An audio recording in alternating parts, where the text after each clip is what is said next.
તારીખ 12/4/2024ના દિવસે મહંત સ્વામી મહારાજ સારંગપુરમાં બિરાજમાન હતા. સાંજે અગ્રેસર કાર્યકરોના દિવ્ય સન્નિધિ પર્વ સત્રના અંતે સ્વામીશ્રીને પૂછાયું, સ્વામી, આપને અમારા સૌના અંતર અક્ષરધામ બને તે માટે ઉમળકો છે, પણ જેમ કોઈક શિક્ષકને ભણાવવાનો બહુ ઉમંગ હોય પણ સામે અપેક્ષા પણ હોય કે વિદ્યાર્થીઓ કાંઈક તૈયારી બતાવે, તો અમારા અંતર અક્ષરધામ બને એ માટે આપની શી અપેક્ષાઓ છે? સ્વામીશ્રીએ આના ઉત્તર રૂપે એક સુંદર પત્ર લખ્યો. તેનું નિરૂપણ કરી પોતાની રુચિ, અભિપ્રાય અને અપેક્ષાઓ પૂર્ણપણે સમજાવ્યા.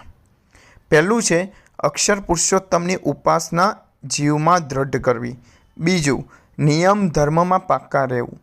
ત્રીજું, નિત્ય પૂજા, આરતી, અષ્ટક, માનસી અને ચેષ્ટા નિયમિત કરવા અને વ્યવસ્થિત કરવા.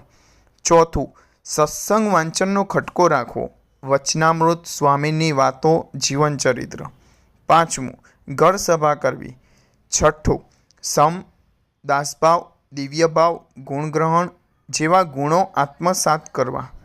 સાતમું, રોજ 15 મિનિટ પ્રાપ્તિનો વિચાર કરવો.